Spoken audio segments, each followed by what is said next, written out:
ഇല്ലമ്മേ ഇല്ല. ആ പിള്ളേരെ കൂടെ വിളിച്ചുകൊണ്ട് ഈ ചൂടത്ത് എന്നെ കൊണ്ട് നടത്തിപ്പിക്കുക.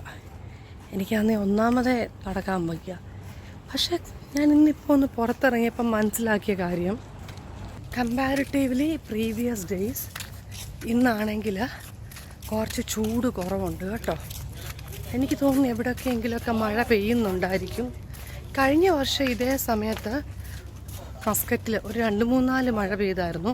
അപ്പം നല്ല സന്തോഷമായിരുന്നു കേട്ടോ ആ മഴ പെയ്തപ്പം. ആ മഴ പെയ്യുമ്പോൾ ഓഫുള്ള ദിവസമാണെങ്കിൽ അതിലും സന്തോഷം, ഓൺ ഗോൾ ഉള്ള ദിവസമാണേ വിഷമമാണ്. കാരണം ഞാൻ ഹോസ്പിറ്റലിന് അടുത്തുള്ളവരെ മാത്രമേ ഡ്യൂട്ടിക്ക് വിളിപ്പിക്കത്തുള്ളൂ, അകലെയുള്ളവരെ ഡ്യൂട്ടിക്ക് വിളിപ്പിക്കത്തില്ല. കാരണം അതൊന്നും ഉണ്ടായിട്ടല്ല, അപ്പോൾ അവർക്ക് ഫുള്ള് റോഡൊക്കെ അങ്ങ് ഇതാകത്തില്ലേ, വെള്ളം നിറഞ്ഞൊക്കെ. അപ്പോൾ പിന്നെ അവർക്ക് പറ്റത്തില്ലല്ലോ. സോ അന്നേരം ഞങ്ങളെപ്പോഴുള്ള ആൾക്കാരൊക്കെ പോകേണ്ടതായിട്ട് വരും. ചിലപ്പോൾ 12 hours ഷിഫ്റ്റ് ചെയ്യേണ്ടതായിട്ട് വരും.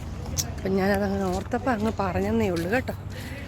അപ്പം ഇവിടെ അടുത്ത് ഒരു വിവ എന്ന് പറഞ്ഞൊരു ചെറിയൊരു എന്താ പറയുന്നേ ഒരു വന്നിട്ടുണ്ട്.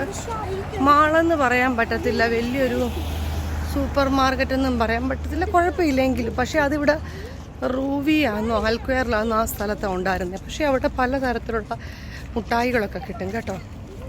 അപ്പം നമുക്ക് അങ്ങോട്ടൊന്ന് പോകാമേ കേട്ടോ. ഇത് കണ്ടോ, ഞങ്ങളുടെ ഇമ്മാനുവേൽ ആ പൂച്ചയെ കണ്ടേന് ആ പൂച്ചയുടെ പുറകെ ഓടിയതാ. ഇത് കണ്ടോ, ഞങ്ങളിങ്ങനെ വിവായിലോട്ട് പോകുന്ന വഴിക്ക് കാണുന്ന ഡേറ്റ്സിൻ്റെ ഇതാണേ. നിങ്ങൾക്ക് കാണാൻ പറ്റുന്നുണ്ടോ? പക്ഷേ ഉണ്ടല്ലോ, എനിക്ക് ആക്ച്വലി ഈ അയൺ കുറവുള്ളവർക്കും HB കുറവുള്ളവർക്കും ഒക്കെ ഈ ഡേറ്റ്സ് കഴിക്കുന്നത് വളരെ നല്ലതാണ്.